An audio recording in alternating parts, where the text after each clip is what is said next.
لا حول ولا قوة إلا بالله العلي العظيم. أعوذ بالله من الشيطان الرجيم. بسم الله الرحمن الرحيم.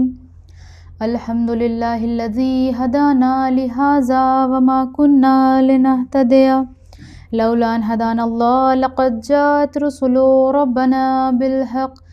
الصلاة والسلام على تحية والإكرام على النبي الأمي المدني المكي الهاشمي القرشي الأبتهي مولانا ومولى الثقلين إمامنا وإمام القبلتين جد الحسن والحسين أبي الزهراء بالقاسم مصطفى محمد. اللهم صل على محمد وآل محمد وعجل فرجهم. بسم اللہ الرحمن الرحیم. سبحان من لا يعتدي على اہل مملکته، سبحان من لا يأخذ اہل الارض بالوان العذاب، سبحان الرؤوف الرحیم.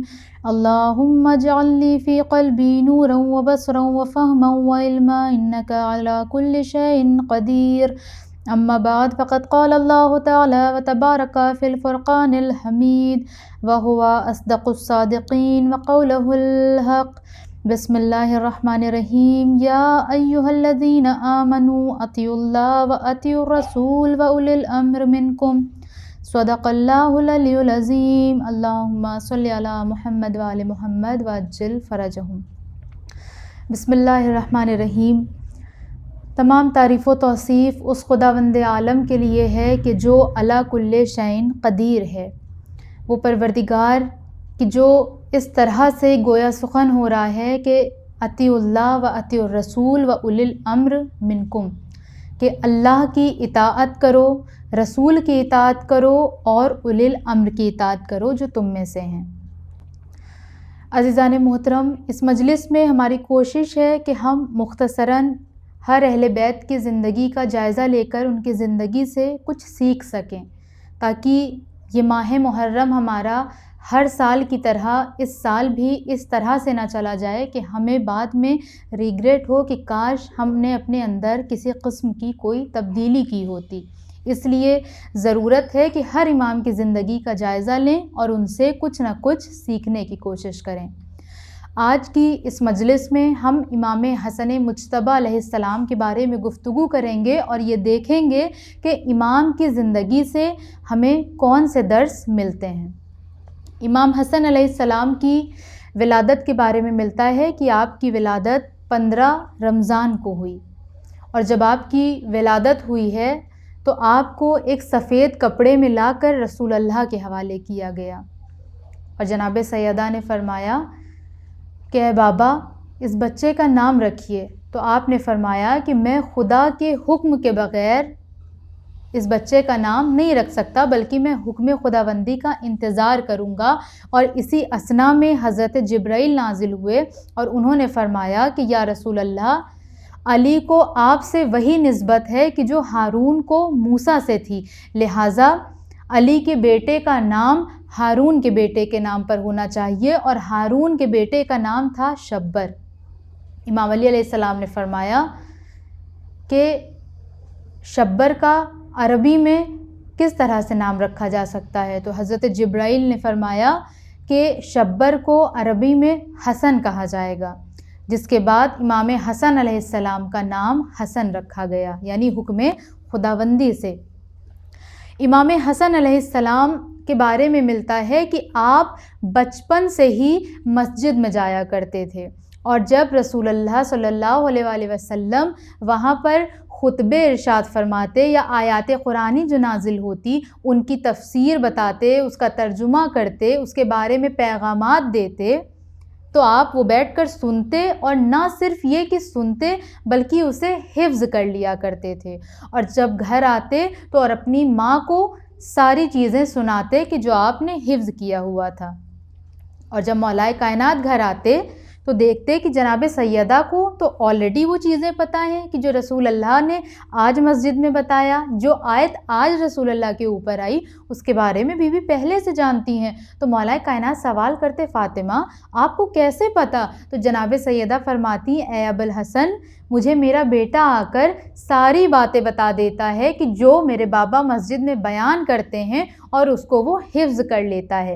امام حسن علیہ السلام کی زندگی سے ایک بہت بڑا نقطہ ہمیں یہ ملتا ہے، ایک بہت بڑا درس یہ ملتا ہے کہ ہمیں اپنے بچوں کو مسجدوں میں بھیجنا چاہیے، ہیبچول بنانا چاہیے کہ ہمارا بچہ مسجد میں جائے، ہمیں مسجد سے بچے کو دور نہیں رکھنا چاہیے، اور مسجد میں بھی جو افراد بیٹھے ہوئے ہیں ان کو بھی اس بات کا لحاظ کرنا چاہیے کہ اگرچہ بچہ تھوڑی بہت شرارت کر رہا ہے تو اس کو ڈانٹے نا، کیونکہ اگر بچہ ڈانٹ کھائے گا تو وہ دوبارہ نہیں آئے گا، اس کا انٹرسٹ ختم ہو جائے گا، بلکہ بچے کو پیار سے سمجھا دیں، بچے سے اس طرح سے پیش آئیں کہ بچے کے اندر شوق و ذوق انکریز ہو، ڈیولپ ہو، تاکہ بچہ مسجد میں آئے، بچے کو مدرسے بھیجیں تاکہ وہ اسپریچویلٹی سیکھ سکے، اسلام سیکھ سکے، ہمارے دین نے کیا باتیں بتائی ہیں وہ سیکھ سکے، حلال و حرام کا فرق سمجھ سکے۔ عزیزان محترم، آج دنیا کا جو ماحول ہے، ایسے ماحول میں اپنے ایمان کو بچانا ہمارے لیے بہت چیلنجنگ فیز ہے، اور اسپیشلی اپنے بچوں کی اس طرح سے تربیت کرنا یہ اس سے بھی کہیں زیادہ چیلنجنگ ہے۔ لہٰذا اگر ہم دامن اہل بیت کو تھامیں گے اور ان کے مطابق اپنے بچے کی تربیت اور پرورش کرنے لگ جائیں گے تو نہ تو ہم ایز اے پیرنٹس فیل ہوں گے اور نہ ہمارا بچہ ایز اے اولاد فیل ہوگا۔ دنیا بھی کامیاب ہوگی، آخرت بھی کامیاب ہوگی، ہماری بھی اور ہم جس کی تربیت کر رہے ہیں اس کی بھی۔ لہٰذا بہت ضروری ہے کہ اسکول، کالج، ٹیوشن بھیجنے کے ساتھ ساتھ اپنے بچوں کو مدرسے اور مسجد بھیجنے کا بھی عادی بنائیں۔ اس کے علاوہ ایک دوسرا نقطہ جو ہمیں ملتا ہے کہ جب بچہ مسجد جائے، مدرسے جائے، کوئی مجلس جائے، کہیں بھی جائے تو بچے سے پوچھیں کہ آج تم نے کیا سیکھا، کیونکہ جناب سیدہ کا یہ طریقہ کار رہتا تھا۔ امام حسن جو حفظ کرتے تھے اور جو آ کر بتاتے تھے تو جناب سیدہ سوال کرتی تھی کہ آج تم نے کیا سیکھا، تو امام حسن بتاتے تھے۔ دیکھیں جب بچوں سے ہم کسی چیز کو پوچھتے ہیں اور اپنا انٹرسٹ اس میں دکھاتے ہیں تو بچوں کو بڑا اچھا لگتا ہے، کیونکہ بچوں کا بچپن میں عالم ہی یہ ہوتا ہے کہ وہ ہماری اٹینشن کو گریب کرنا چاہتے ہیں۔ آپ کبھی دیکھیں، آپ نے نوٹس کیا ہوگا اگر آپ کے گھر میں بچے ہیں کہ اگر گھر میں 2-3 بڑے ہیں اور 2-3 بڑے آپس میں بات کرنے میں لگ جائیں تو جو بچہ ہے وہ کچھ الگ سی حرکت کرنے لگتا ہے۔ کیوں؟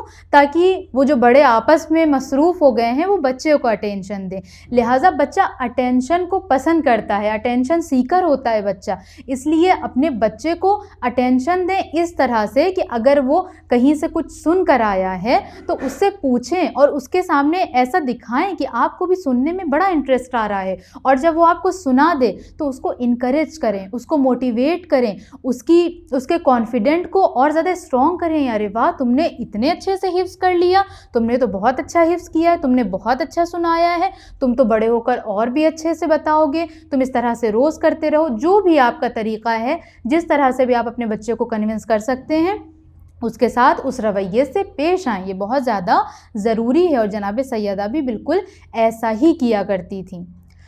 اب اگر ہم دوسرے رخ سے دیکھیں تو امام حسن علیہ السلام کے بارے میں یہ بھی ہمیں ملتا ہے کہ آپ کا علم بالکل مولائے کائنات کی طرح تھا۔ ظاہر ہے کہ ایک معصوم کا وجود دوسرے معصوم کے وجود کے لیے لازم و ملزوم ہوتا ہے۔ امام حسن علیہ السلام کے بارے میں یہ ملتا ہے علم کے حوالے سے کہ ایک مرتبہ ایک شخص امام علی علیہ السلام کے پاس آیا اور اس نے آ کر کہا کہ مجھے کچھ سوالات کرنے ہیں، تو امام علی علیہ السلام نے فرمایا کہ تمہارے تمام سوالات کے جواب میرا بیٹا حسن دے گا۔ اور اس نے جو پہلا سوال کیا اس نے کہا کہ حق اور باطل کا فاصلہ کتنا ہے؟ تو آپ نے فرمایا 1 بالشت کا۔ اس نے کہا کیسے؟ آپ نے فرمایا جو آنکھوں سے دیکھا جائے وہ حق اور جو کانوں سے سنا جائے وہ باطل، تو 1 بالشت کا فاصلہ ہوا آنکھ اور کان کا۔ اور یہ بھی امام کا یہ ارشاد کہ حق اور باطل کا 1 بالشت کا فاصلہ ہے، جو آنکھوں سے دیکھو وہ سچ، جو کان سے سنو وہ باطل۔ اس میں ہمارے لیے یہ درس پوشیدہ ہے کہ ہر سنی سنائی باتوں پر ہمیں کہ ہر سنی سنائی باتوں کو ہمیں نہیں ماننا چاہیے، کیونکہ ہر سنی سنائی باتیں صحیح نہیں ہوتی ہیں۔ کیا پتہ ہم کسی الٹی سیدھی باتوں کو ایکسیپٹ کر لیں اور اس سے اپنا دماغ خراب کرتے رہیں، اسے سارا دن سوچتے رہیں، یا کسی کے بارے میں بدگمان ہو جائیں، یا اپنے رشتے خراب کر لیں۔ ہمیں ایسا نہیں کرنا چاہیے۔ جب تک کہ ہم اپنی آنکھوں سے خود نہ دیکھیں یا خود اپنے کان سے سن لیں، کھڑے ہو کر ہم خود اپنے کان سے سنیں، لیکن اگر کوئی اور ہمیں کچھ غلط باتیں آ کر بتا رہا ہے تو ہرگز اس باتوں کو ہمیں اگنور کرنا چاہیے۔ اور امام حسن علیہ السلام کے اس جواب کو یاد کر لینا چاہیے کہ جو آنکھوں سے دیکھو وہ حق اور جو کان سے سنو وہ باطل۔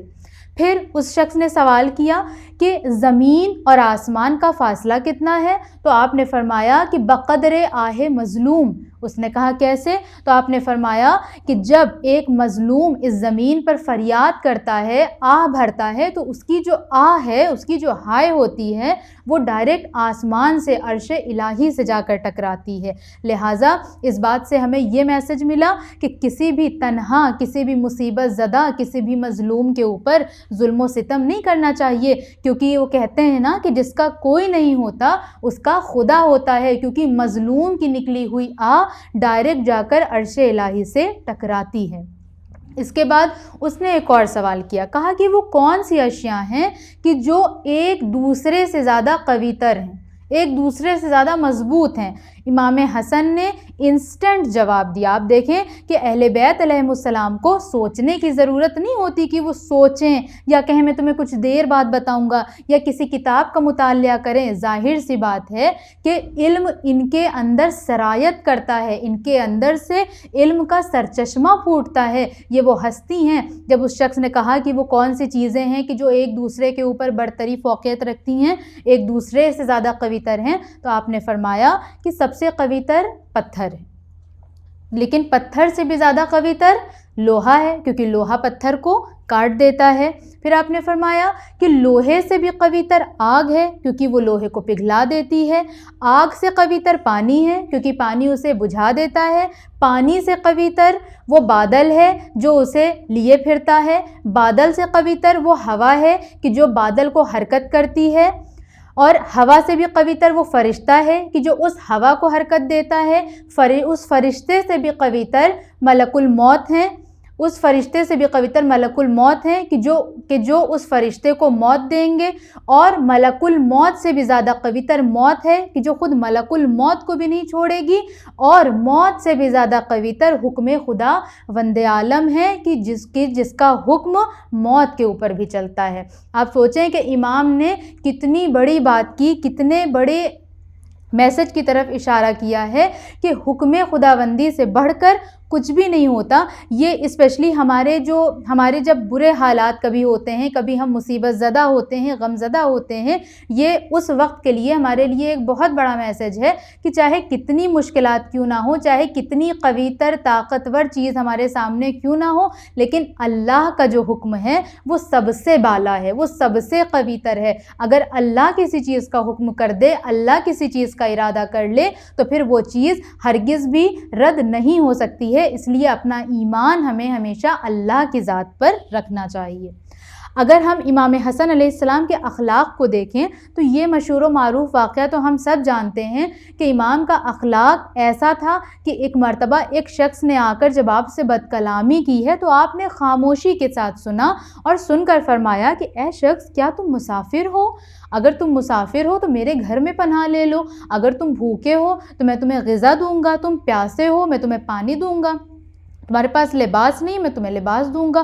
اس شخص نے جب ایسا اخلاق، ایسا انداز دیکھا تو بڑا شرمندہ ہوا۔ ظاہر ہے کہ یہ امام بھی وہ ہیں کہ جو آغوش رسول میں تربیت پائے ہیں، جو آغوش حیدر کرار میں تربیت پائے ہیں، تو ان کا کردار، ان کا اخلاق بھی کیوں نہ ویسا ہو کہ جیسے ان کے جد امجد کا تھا، کیوں نہ ویسا ہو کہ جیسا ان کے بابا مولائے کائنات کا تھا۔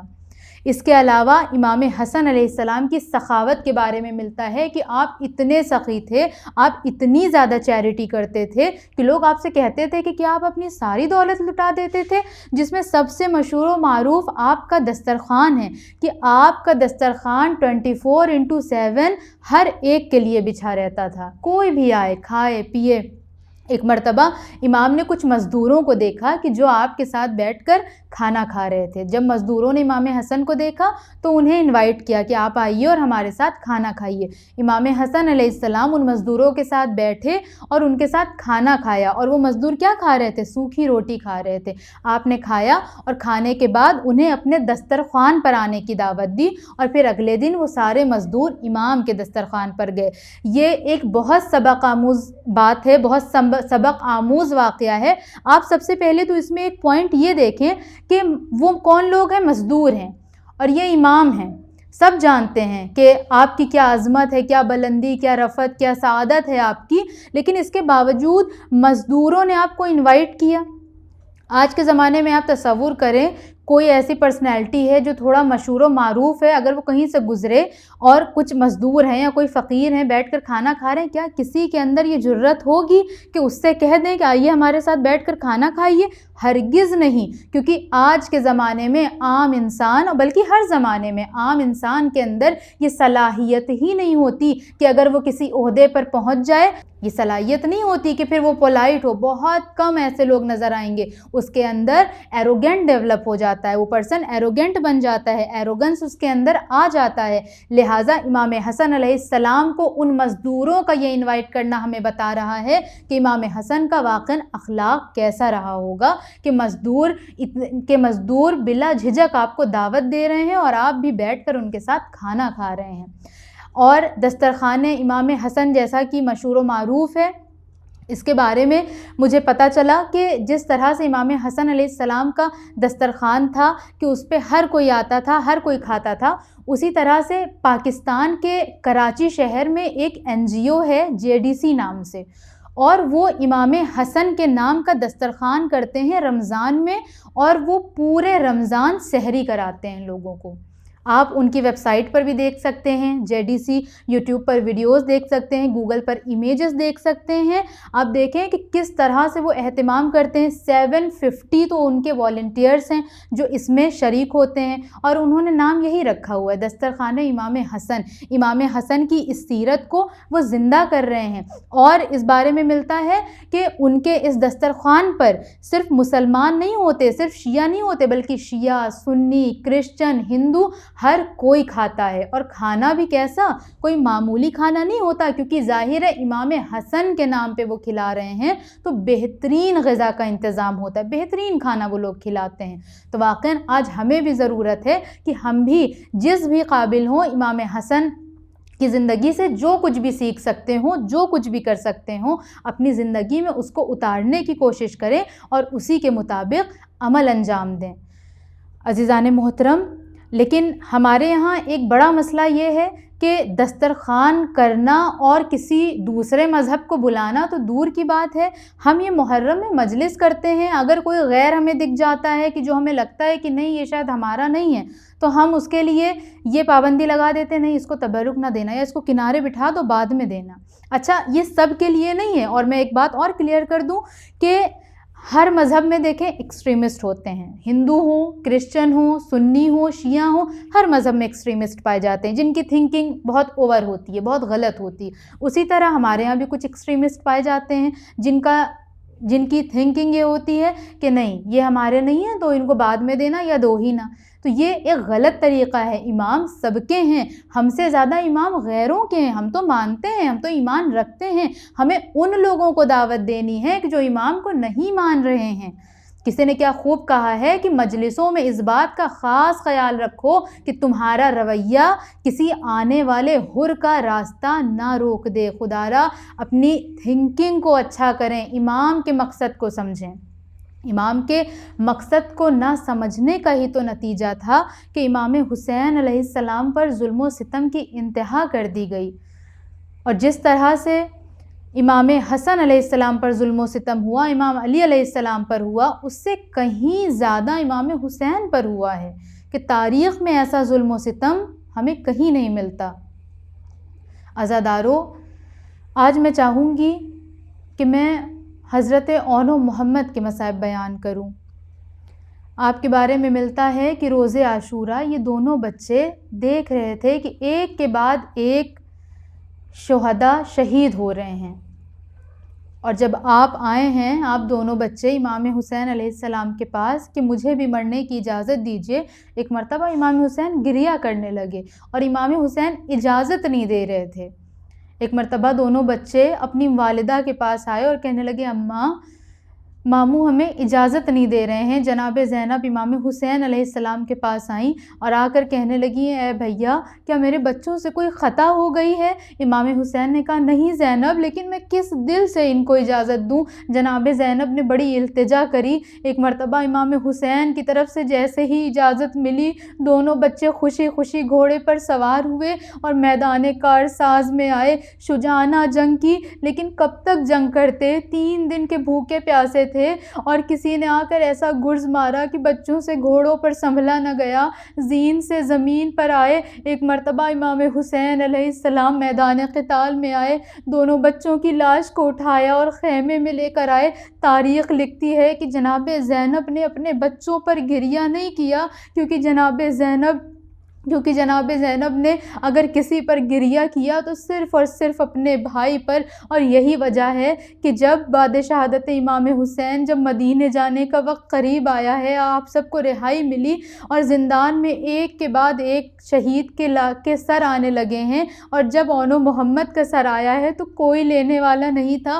کسی نے سوال کیا کیا یہ بچے یتیم ہیں؟ ایک مرتبہ ماں کا دل تھا، جناب زینب تڑپ گئیں اور تڑپ کر کہتی ہیں ایسا نہ کہو، یہ میرے بچے ہیں، لیکن میرے بھائی پر رونے والا کوئی نہیں ہے، اس لیے میں اپنے بچوں پر گریہ نہیں کر رہی ہوں۔ جناب زینب نے اپنے بچوں پر گریہ نہیں کیا، لیکن ماں کا دل تھا کب تک گریہ نہ کرتی۔ تاریخ بتاتی ہے کہ جب آپ مدینے واپس آئی ہیں اور جب اپنے گھر میں گئیں اور بچوں کے حجرے میں گئی ہیں، جب 2 ننھے ننھے بستر کو دیکھا، ننھے ننھے اماموں کو دیکھا، تو آپ تڑپ کر رہ گئیں اور کربلا کی طرف رخ کر کے آپ نے فرمایا اے میرے بچوں، اس ماں کو معاف کر دو کہ یہ ماں تمہارے اوپر گریہ نہ کر سکی۔